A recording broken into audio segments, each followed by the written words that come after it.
and welcome back to the Labyrinth of Grisaia, Amane's route. In the last episode, Yuji and Amane went on a long-wanted date to the zoo. Obviously, the rest of the Mihama Academy's girls could not help but to go for a look. Unfortunately for them, but quite obvious for us who is following the story and have been following the story, Yuji naturally discovered them quite easily. Let's continue. Maybe they wanted to interfere. Maybe they were just curious. Maybe they were simply feeling lonely. The exact reasons are beyond my knowledge, but whatever the case may be, our classmates spent the better part of yesterday morning furtively following Amane and I on our date. However, they had disappeared suddenly in the early afternoon. Hard to say if they achieved their objective or simply got bored. I've been half expecting some trouble from that bunch, so I can't deny it felt like a bit of an anticlimax. The question is, what caused them to abruptly withdraw? Obviously, the only way to know for sure is to question them directly. I know there's not much point in thinking endlessly about a problem I can't solve on my own, but when there's something else to do, my mind tends to get stuck in these ruts.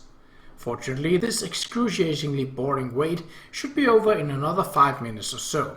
I glanced down at my watch to check the time. And in that very instant, the chubby little chipmunk at the heart of this matter makes her noisy wheezing entrance.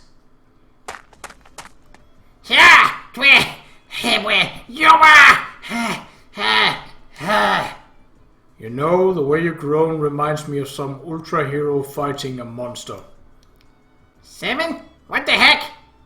You don't have to get specific with the name. What's my time? At this query, I looked down at the sprint timer on my wristwatch. 12 minutes, 42 seconds. That's nearly 40 seconds better than yesterday. And you finally got under 13 minutes. Not bad, chipmunk face. As I reach over and roughly pet her, the chipmunk sways her sweaty head back and forth with a shy smile. I have to admit her dopiness can be charming at times.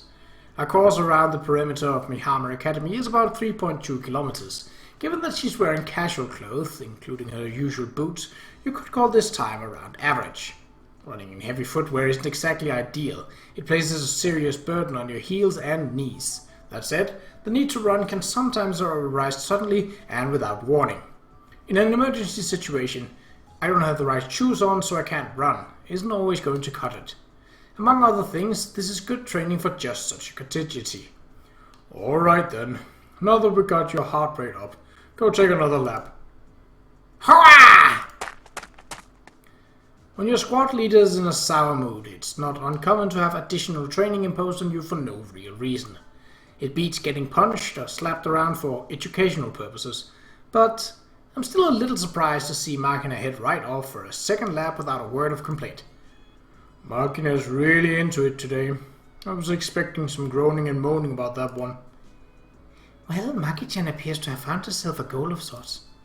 I glance over toward the sound of Sachi's voice. She's standing a few steps away with a bottle of her home-brewed hypotonic sports drink.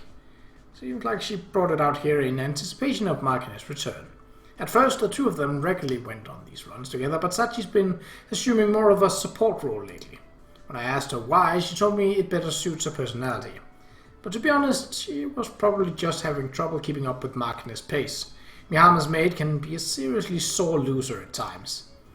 Our goal? Indeed, it seems she's determined to graduate from this school someday, and to learn how to fend for herself. To be certain, we'll all be graduating someday, Makina included. The only exception would be Amane, who's already graduated, but decided to stick around as Mihama's dorm mother out of concern for Makina. Maybe the kid's gotten the idea that her helplessness is limiting Amane's future. That is never a good feeling. Might explain why she suddenly decided to become independent. I don't know the exact details, but it seems Maki-chan's potential path through life had been limited by forces beyond her control. She seems to believe that breaking through these obstacles will require a certain amount of time and remarkable willpower. Willpower, huh? Makina is so timid around strangers that she used to have a really hard time just asking the clerk for chicken at the convenience store. but lately she's been buying her snacks a lot more aggressively than she used to. I'm not sure if that's got anything to do with willpower, though. It might just be that she's gotten craftier about things. The girl could stand to improve in areas other than sneakiness, honestly, but I can't deny it's a valuable skill. For Maki-chan, Mihama Academy is something like a comfortable prison cell. Unless someone were to take her hand and pull her away, she might just stay here for years on end. However, she is perfectly aware that's not acceptable. Someday she wants to leave this school behind of her own volition. Her path forward isn't yet clear, but for the moment she's decided to make herself physically strong enough to face whatever challenges lie ahead. Understandable. No matter what life throws your way, it all comes down to basic physical fitness in the end.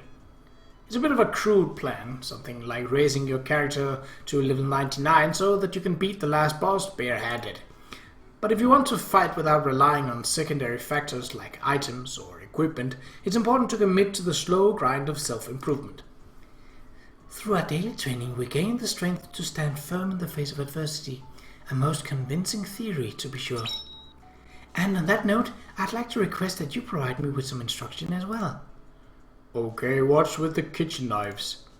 Beaming happily, Sachi brandishes two sizable knives. She's holding them blade down like some kind of assassin. Well, I suppose I did tell her she's got some potential in close-range combat. Compared to Makina, Sachi's got superior stamina and endurance. She's quick-witted and decisive enough to shift from one plan to another in the heat of battle. Also, she is ridiculously tenacious at even the dullest of drills, and usually repeats them until I actually tell her to stop. I might have mentioned that would serve her better with daggers rather than guns. We still have 10 minutes until Maki-chan returns. I'd appreciate it greatly if you use that time to play with me. How about 2 sparring rounds of 5 minutes each? Very well. Come at me whenever you like. Oh! Whoa! That was definitely a change of face. Whew! I forgot how fierce Sachi can be when she's putting her mind to something. It's scary. The shark maid isn't named such without a reason. How about you?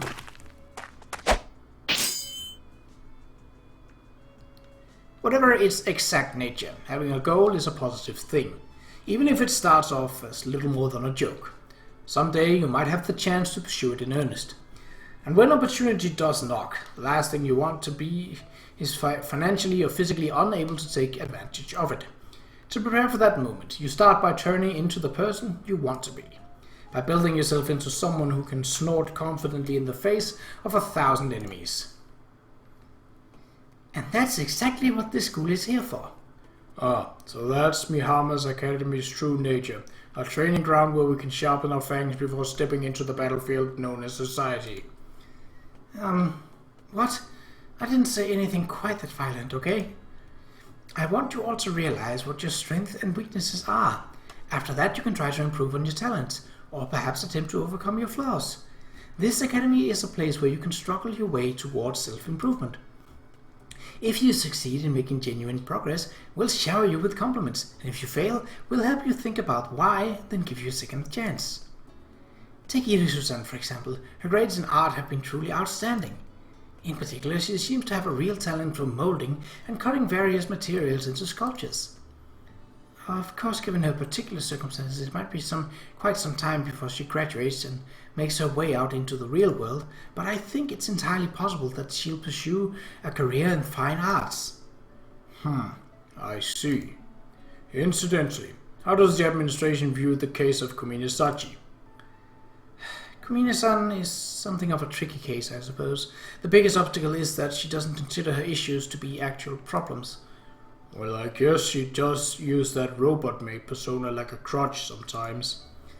That's rich coming from a robot soldier. You sure know how to hit me where it hurts. I'm not saying it's inherently a bad thing, mind you. Living as a robot might be a valid option, so as long as you aren't being misused by someone.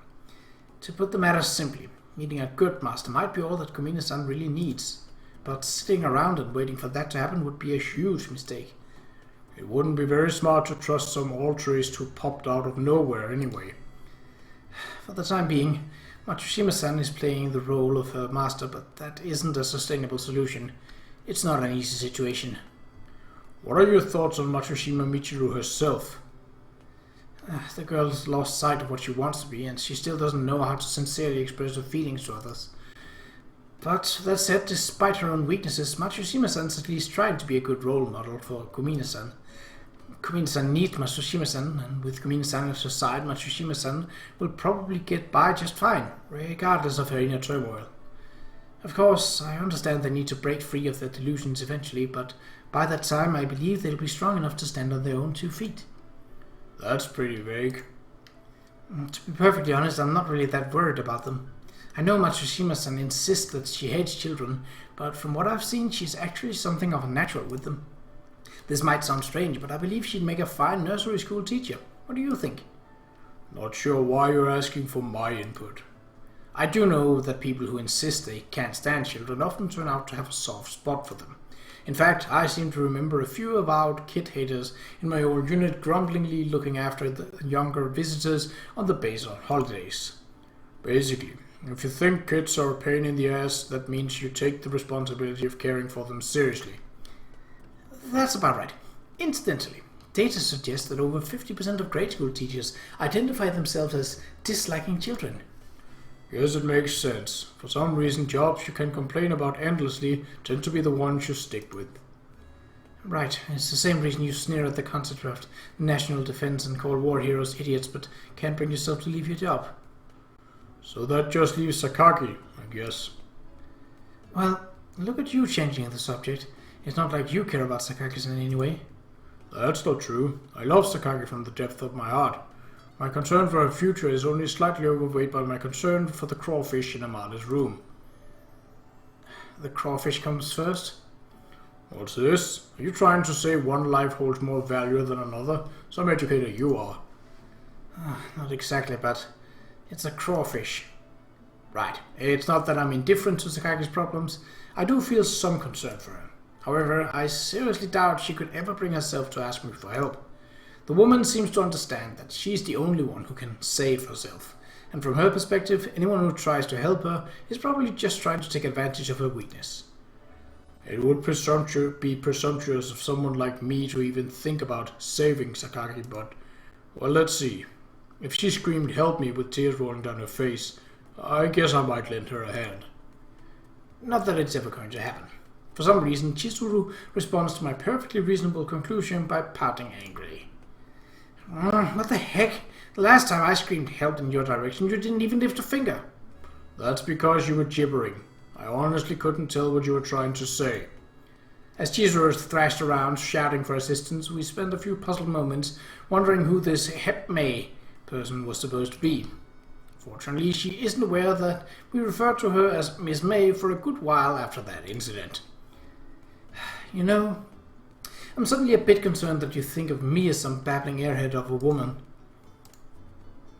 Okay, why did you just climb up? Incidentally, Chizuru, were you aware of the connection between Amane and myself? Ooh, what connection? Don't play dumb, woman. And spare me the cutesy little noises, will you? You're a little old to be playing a Mo character. How cruel, and here I thought you were on my side. Look, it's fine if you knew. Just tell me the truth. Of course I knew. Honestly, why wouldn't I? Don't be silly. Tell me, what were you planning to do if I found out about Amane's past and decided to blame her for what happened? Oh, come on. It's a little late to be worrying about that. You know perfectly well that squawking at someone years after the fact isn't going to bring their dead back to life, don't you? Haha, true enough. Right. Anyway, things turned out wonderfully in the end. That's all that really matters, isn't it? Very true. All's well that ends well, as they say. Ha ha ha.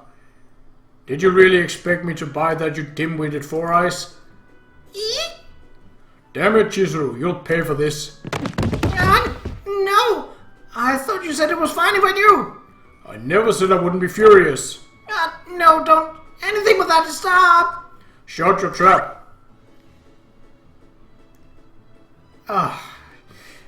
Here I was thinking he was about to be violent or maybe do something regrettable, but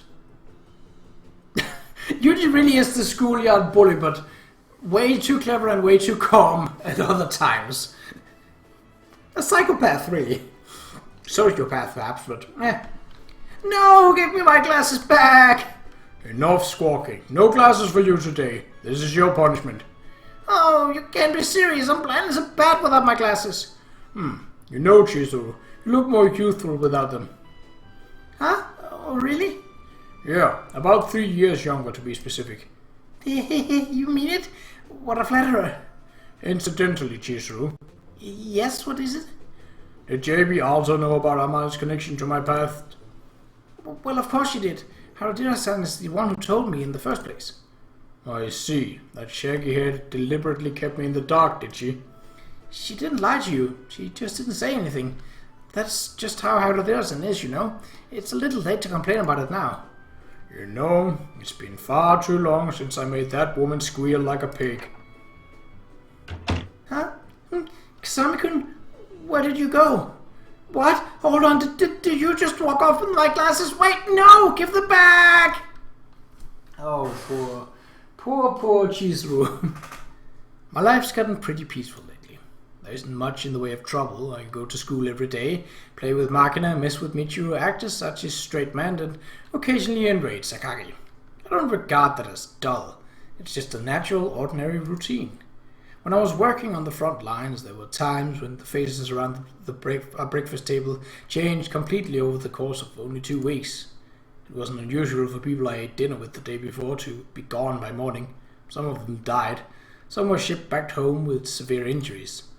Whenever I looked at those empty seats, the powdered eggs on my plate seemed to taste even fouler than usual. At Mihama, of course, nothing like that ever happens. The way I see it, there's nothing better than a peaceful life. Oh, come on, Yuji. Don't just stand around reading, okay? Come over here and help me with the shopping. Right. Honestly, is that exam really so hard that you have to study while you're walking? Well, it's pretty tough. I want to get through another 2 manuals this week, if at all possible. Too bad you can't just memorize everything instantly, like Makina or Kazuki. Can't say I'd mind having a skill like that, but if those two are in any indication, it seems to come with some serious eccentricities. Yeah, that's true. Geniuses can be pretty unpredictable, can't they? Sometimes you have to wonder what's even going on in their heads. Speaking of which, Makina seems to have disappeared at some point. Huh? Ah, you're right. Good grief, I can't take my eyes off her for 10 seconds. Makina! Oh, there she is. Looks like she's buying something from the register. Did you give her some spending money? Unfortunately, she's figured out how to buy stuff with a credit card. Yahoo! I got me one hell of a rare item! Oh, jeez, Makina, did you waste more money on some pointless garbage? What are you calling garbage? Feast your eyes on this! It's a Nitro Wheels GT500 Japan exclusive, one of them blister pack models that comes with chewing gum. They don't even sell these in America. Whoa, a miniature Eleanor? I guess it's okay then. Is the brand really the issue here? So basically, Makina bought a car, and Amane was like, well, I'm sold. Hey there, Amane-chan. We got some fine asparagus today. Come take a look. Ooh, asparagus, huh? That's a June vegetable, alright. I bet they taste good sorted with some chicken thighs. Oh, you know your stuff, Yuji. Just coat the chicken with a little potato starch, then fry it in butter with these. That nice crispy meat complements the sweetness of asparagus perfectly. It'll knock your socks off. What do you say, Amane-chan? I think you got your menu for tonight. Let's see. What do you think, Makina? Does that sound good? Heck yeah! I could go for some asparagus chicken. I'll have mine with some crunchy bacon bits on top. Okay then, let's go with that. I like a pile of asparagus, mister. You bet! Thanks for your business. One pile of asparagus, 500 yen. But, that's 480 for you, Amane-chan. Aw, thanks. While we're at it, I'll get some kidney beans, potatoes, and pumpkin. The secret to my beauty. That's the spirit. It's no wonder you're so pretty with all the vegetables you eat, Amane-chan. You're just a real veggie lover here, you know. You'd rather eat a salad than cut into a steak.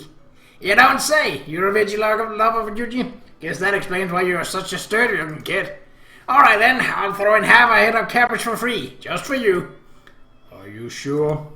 Don't worry about it. That principal of yours wandered in here and asked for half a cabbage, so I had the rest of it just sitting around. No point in letting it go stale, right? You can finish it off for her. Well, thank you. I appreciate it. It's all good. I don't know what the deal is, but you're studying for something or other, right? Veggies are good for the brain too. Make sure you eat plenty. What the heck? Why are Amane and Oni-chan getting all the free stuff? Don't worry, Maki-Boo. For you, I got look what? Look what? They're in season right now, you know. Look here. See that fine white fuzz? That springy glossy skin? Just keep it cool in your fridge or something, then gobble it down after a bath. It's got all the vitamins and keratin a body needs. You won't be catching any cold with this around. Keeps your skin smooth too. Don't tell my old lady, but I'll give you a pack for free. Take it before she catches me.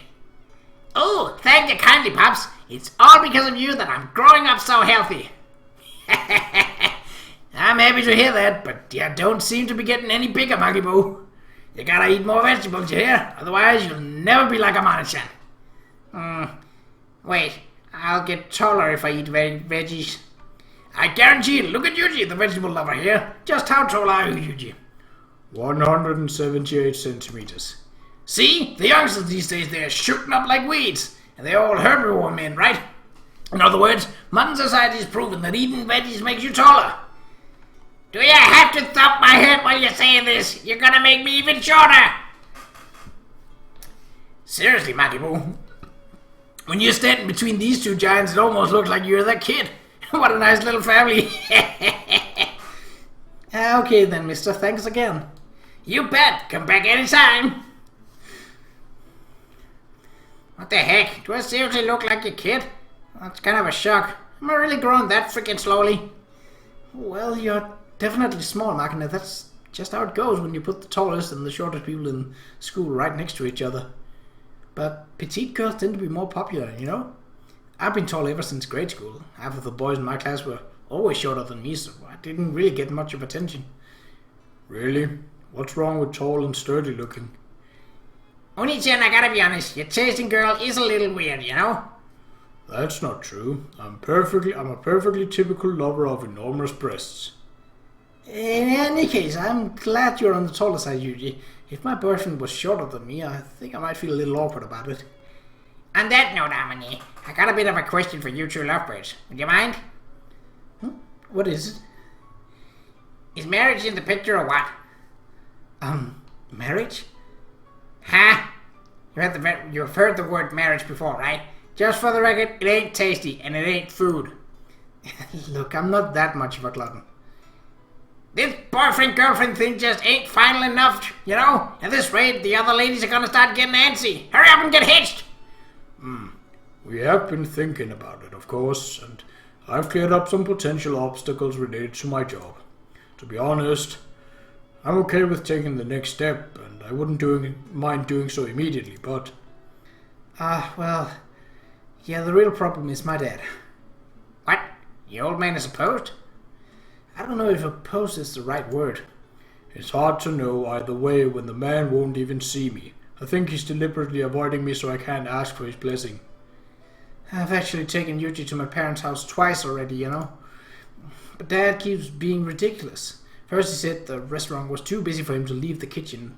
When we came back later, he made up some excuse about a shopping district meeting and ran away. How about the old lady? What's her position on the matter? Oh, Mom's completely on board. She thought Yuji was very polite and friendly when he introduced himself. And it doesn't hurt that she's got a soft spot for pretty boys. That woman really knows how to wear a kimono. She's got too much sex appeal, honestly. Particularly when she's all flushed from the summer heat. Oh yeah, you know when she goes begging your pardon, or, well, it sure is a scorcher today and brushes her hair up, and the name of her neck is hella sexy when it's all sweaty. Yeah, that's exactly what I'm talking about. Hold on, Yuji. Please don't tell me you got your eye on my mom. You got things backward, Amane. I'm pretty sure the woman's targeting me. When we were leaving your parents' house the other day, she came up behind me while I was putting on my shoes by the doorway. Then whispered, "Come over by yourself next time. I'll tell you all about Amane's childhood in my ear." What? Oh, for crying out loud, Ma. Don't go making a move on your daughter's boyfriend. He's gonna get you good, Oni-chan. I can see it now. She whispering, just blame it all on me, hon, in your ear. As the cicadas chirp outside, a single drop of water trickles down a glass of iced tea and the wind chime tingles in the breeze. And action! Yes, stop it. Stop turning my mom into some man-eating slut. Markin is just messing with you. Your dad's the real problem. And at this point, he's the single biggest obstacle in our path. I'm not sure what to do, honestly. Why don't you just charge in there and knock some sense into him? You're a pretty bloodthirsty kid. Actually, that might be just about the only way to do it. My dad's really old-fashioned, so it wouldn't surprise me if he wants to slug this out. So he's a cranky old veteran type, huh? Action speaks louder than words. I can respect that. Anyway, you're not gonna get anywhere until you actually meet the guy. Just barge in unannounced, alright? Make like you're storming the beach at Majuro. First, silently approach the enemy by means of submarine. Next, launch a surprise attack using an amphibious landing craft. I designate this mission Operation Tornado. Is there some reason you're so fired up about this? The girl does have a point. We're not getting anywhere at the moment. When dealing with someone who refuses to even see you, a certain degree of aggressiveness might be warranted. Soon enough, Amane secretly contacts her mother and we decide to carry out Operation Tornado as soon as an opportunity presents itself. And that is where we will end the episode. So we shall see what happens further along with convincing Amane's dad that Yuji is right for her. But that's all for the next episode, so until then, take care.